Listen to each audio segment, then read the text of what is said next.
Zapraszamy na kolejny wykład. Tym razem dowiemy się, jak nasi koledzy z Norwegii radzą sobie z ryzykami. Czy te ryzyka szacują? Jeżeli tak, to jakie szacują? Przedstawię naszego kolejnego prelegenta, pan Robert Langeland, adwokat, który zajmuje się zawodowo pomocą w rozwiązywaniu sporów na różnych etapach realizacji inwestycji. Welcome, Robert. Thank you, Tamara. Thank you for having accepted the invitation to join our conference. It's a pity that you couldn't be with us all the time because it was very interesting discussion. And mostly that you couldn't actively participate in our discussion. Can you please tell us how the topic of risk calculation is approached in Norway? Oh yeah, definitely. Yes. So the floor is yours. Oh, thank you. Hi everyone. So thankful for having the opportunity to have this presentation for you and to tell you a little bit about contractual risks and risk calculation in Norway.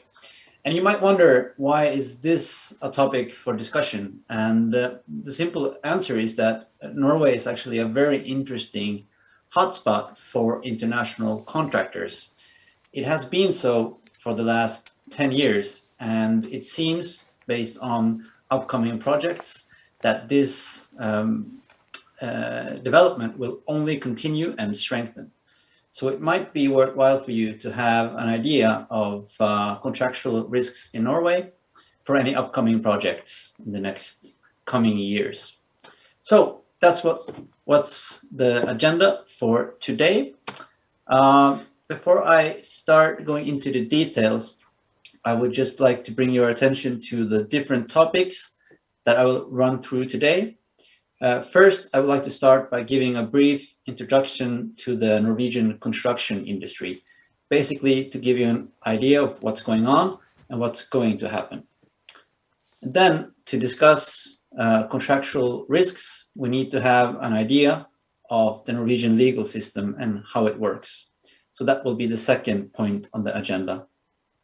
Then we will go into some specific contractual risks and how these can be handled, which is the key focus of the presentation. And then the final question for today is the question in the final bullet point: is it still a good idea to invest in the Norwegian construction industry? And I will try to convince you that it certainly is. Okay, let's start by a brief introduction to the Norwegian construction industry. The construction industry is among the biggest and most important industries in Norway. It has an annual revenue of approximately 17 billion euros a year, and it employs 160,000 workers. For you, that might not seem as such a big number, but Norway has only 6 million inhabitants. Although we have an area of Norway which is quite big, actually. I compared briefly the numbers with Poland, and if I'm not mistaken, you are about 38 million inhabitants, quite a few more than Norway. And you have square feet of 312,000 approximately, which is actually a bit smaller than Norway. So this means that Norway is a big country with very few inhabitants. And what's also interesting is that the inhabitants of Norway are scattered around the whole country. So there is a very big need for infrastructure, where naturally the construction industry comes into place. And population is steadily growing. We're seeing the population growing, and people are moving to the bigger cities. And that's also where we see the focus on upcoming infrastructure projects. It's towards and connecting the big cities.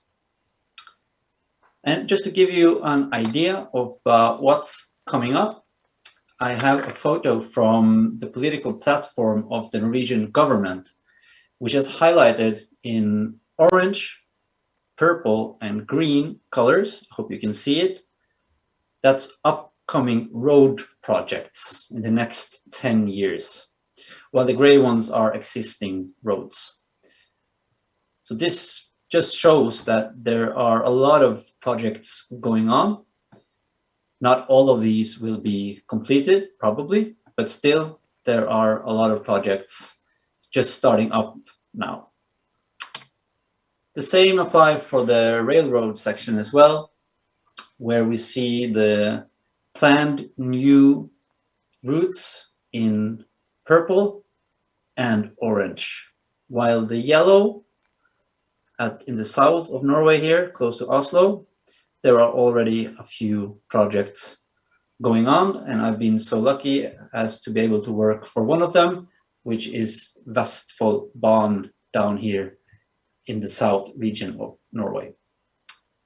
So there's a lot going on. And why is this relevant for you? Well, since 2006, all entities in the European Union has free access to bid and to participate in tenders that are made by public procurement in Norway. And this might seem a bit strange because Norway is actually not part of the European Union, but we are part of what we call the free market. And we've entered a specific agreement with the European Union for not only construction, but for public procurement in general. So per today, any project done by public procurement in Norway with a value with more than 10 million euros has to be proclaimed officially, and all entities within the European Union can participate. One thing I thought I might mention is that all invitations to tenders are usually sent by a specific agency in Norway called Doffin. And this is where all tenders, upcoming tenders and projects are presented and proclaimed. So if you want to keep updated on what's going on, it might be a good idea to have a look at this site called Doffin, and you can find information there, also available in English.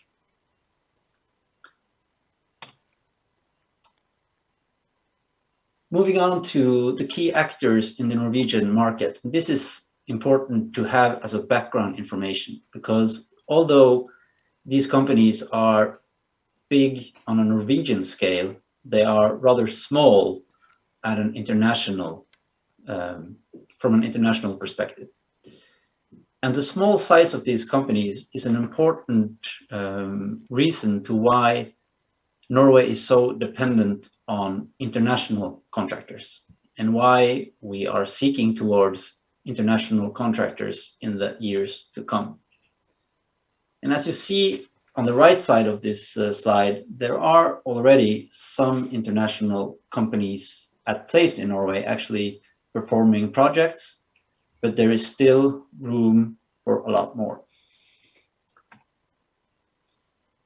On this slide, I'm afraid it's in Norwegian, but this is a headline from the project leader of Statens vegvesen, which is the public road authority in Norway, which says that it is expected that 52% of all road projects in the upcoming years will be redirected to international contractors. So this is a tempting market, I hope.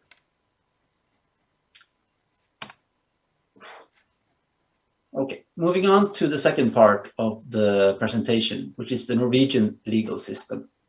This is quite interesting. If I understood it correctly, Poland has a very strict civil law tradition. In theory, Norway has the same. But in fact, or at least from a practical point of view, we actually have kind of a combination between a civil law and a common law jurisdiction. The reason for that is that court cases and common law is a very important source of interpretation, and any verdict given by the Supreme Court is binding. And we've seen in recent years as well that especially European law coming from the European Union is getting increasingly important in the interpretation of Norwegian law. And this is particularly interesting for the field of construction law, where under Norwegian law, there is no statutory law for contracts entered between professional parties. The result of this is two things. Number one, court cases and common law has been a very important source of law in the construction industry. And secondly, due to the lack of a statutory law, we've seen a tradition going back 70 years for self-governance by the industry through development of agreed documents. And today, approximately 98% of all construction projects in Norway are governed by Norwegian standard documents. And as I will say a bit later on, this is quite a challenge for international contractors. At this page, I've only listed for illustration the different standard documents that's being used in Norway today. And as you see, there's quite a few. And in recent years, we've also seen a development where especially public entities mix elements between these different standard documents. It's quite challenging. And please notice as well that FIDIC is not mentioned as one of the contracts on this list. And that's basically because FIDIC contracts are very seldomly used in Norway. Okay, I hope that gives you at least a very brief image on the Norwegian construction industry and how Norwegian law apply to this sector. Okay, turning our focus to contractual challenges. The first contractual risk or challenge that international contractors meet is language. This might seem obvious. Language is a challenge for any contractor operating in another country than its own.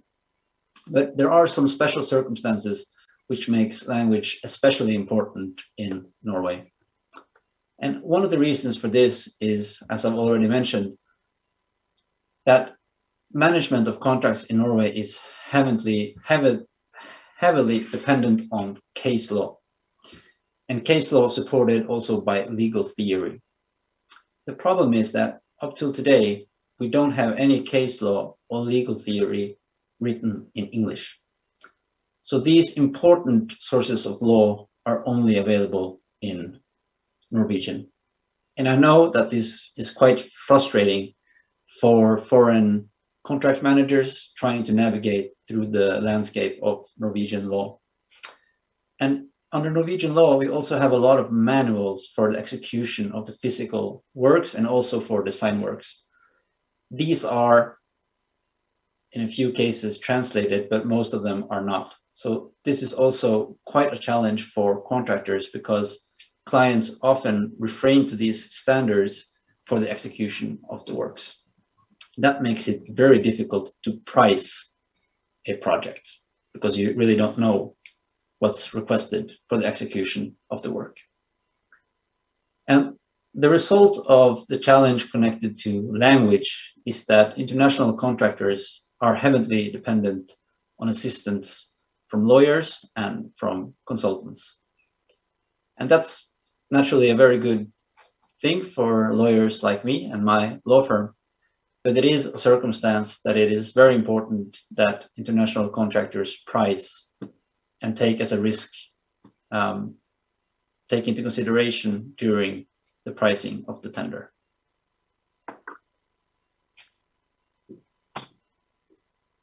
The next challenge and contractual risk I want to highlight is dispute resolution.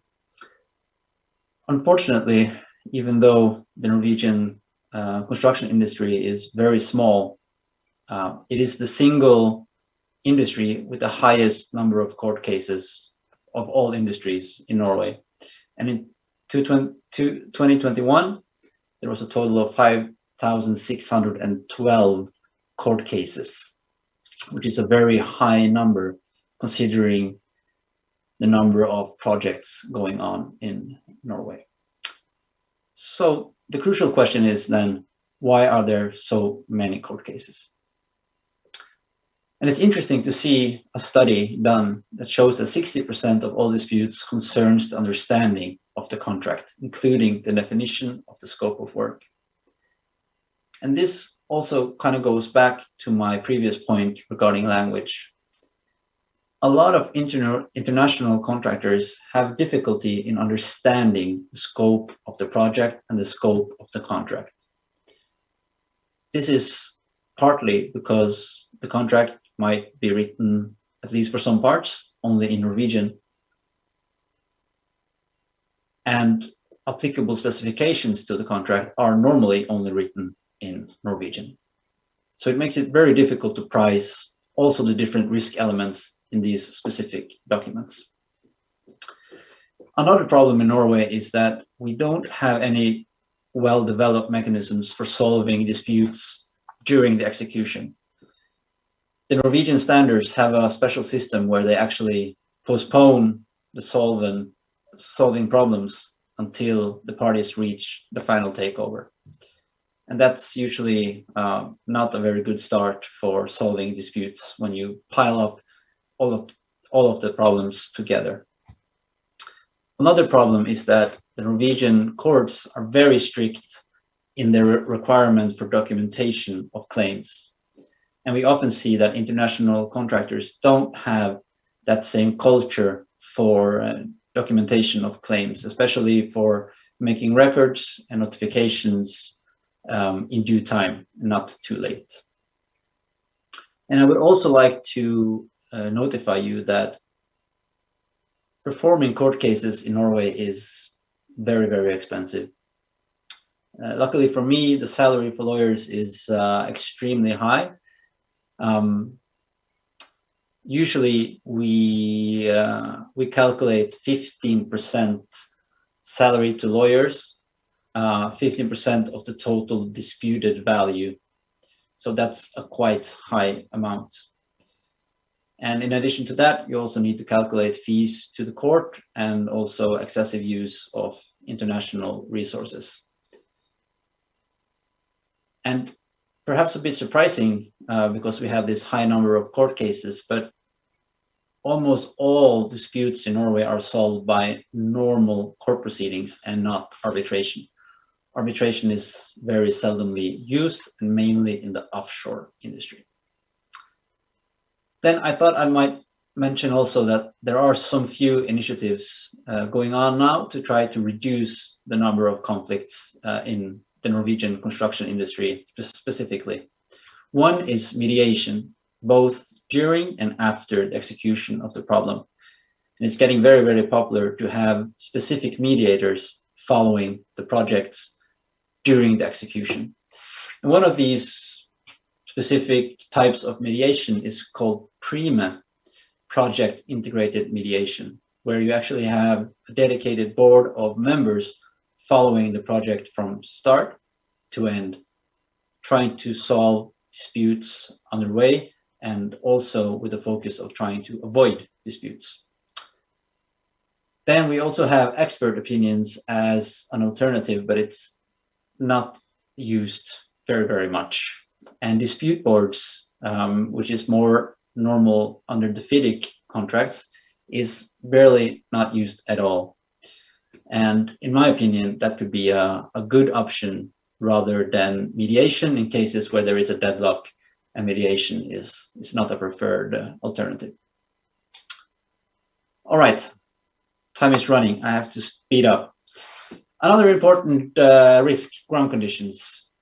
This is basically because Norway has terrible soil conditions. We have a country consisting mainly of rock and bad clay. And the applicable Norwegian standards don't have a very good mechanism for solving disputes about ground conditions. And as an example, I have extracted one of the terms usually used, which is what constitutes a deviation from what the contractor could expect, or alternatively, what constitutes a substantial deviation. It leaves a lot of room for interpretation, which then again leads to disputes. So ground conditions is a very important topic if you find yourself happy enough to be in a position to price a Norwegian project. This point I've already mentioned. The big problem is that international contractors are forced to using specialized Norwegian standard documents. And this might be challenging because these specific Norwegian agreed documents don't come from a very international or commonly known contract tradition. It is quite specific and adapted to the Norwegian market. So it might surprise you when you go through these terms in these specialized contracts to see that they are actually quite client-friendly in comparison to what we see from international standard documents. And unfortunately, up to today, there's been a very little use of international contracts in Norway. Okay, the final point I would like to address to you is liability. And this is a very, very important factor when it comes to risk calculation, because there is really no cap on defects under Norwegian background law. And in the most commonly used agreed documents, which I've listed here, NS 8405 and 8407, does not contain any cap on liability. Rather, the courts have introduced their own principle, which says that the contractor's liability is reduced to what could reasonably expected upon the default. And this is rather difficult to price. How do you really assess what you could expect before the defect happens? So this is a risk that is very important to be aware of. Risk for delay is luckily capped usually at 10%, which gives you a much better foundation for pricing that contractual risk. All right, final slide for the presentation. Why is it still a good idea to invest in Norwegian infrastructure projects? International companies make money. So far, international contractors have been rather successful, at least in these past 5 years. And there is an increase in the culture for solving problems in Norway. We've seen that in the major infrastructure projects, there's been less conflict in recent years. And the reason for why international contractors have not been successful is that they haven't priced these risks elements that we have discussed now. Also, you need to include a specific risk connected to adaptation to the market. It is difficult to get good prices and offers from subcontractors and suppliers when you are new in Norway. And that's because we're used to the more traditional hand-to-hand method.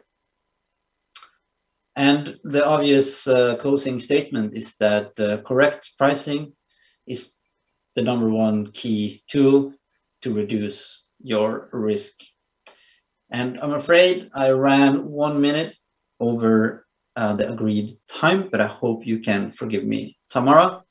And with that, I say thank you for your time. And yeah, thank you. Thank you. Thank you, Robert. It was very interesting presentation.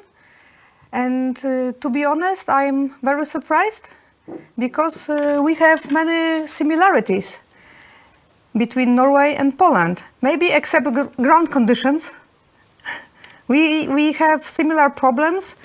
When I was listening to your presentation, I was writing down some bullet points, but my page is nearly full because we are not solving the problems similar as you. We are postponing them to the final takeover, which is for sure not good. We have same problems with records and documents during execution. We have same problems with high number of court cases. It's the same. And like you said, this normal court procedure is definitely more popular than the arbitration courts. So it's similar here. Very interesting indeed. Yes. So thank you again for the presentation. And we will be in touch. Maybe you will have experience soon with some Polish companies in your local market. I hope so. Thank you so much for your time. Good luck with your Thank you for your time. Good luck. Thank you. Państwu również dziękujemy za uwagę. Prezentacja będzie dostępna na naszych stronach. Prezentacja będzie dostępna po polsku i po angielsku, więc jeżeli Państwo będziecie mieli ochotę wrócić do prezentacji, zapoznać się raz jeszcze, bądź jeżeli będziecie mieli Państwo jakieś pytania bezpośrednio do prowadzącego, to prosimy o przesyłanie pytań do biura SIDiR-u. Dziękuję bardzo. Zapraszamy na krótką przerwę techniczną, a po przerwie ostatni wykład w tej edycji konferencji. O klauzulach zakazanych będą mówić kolejni eksperci. Zapraszam.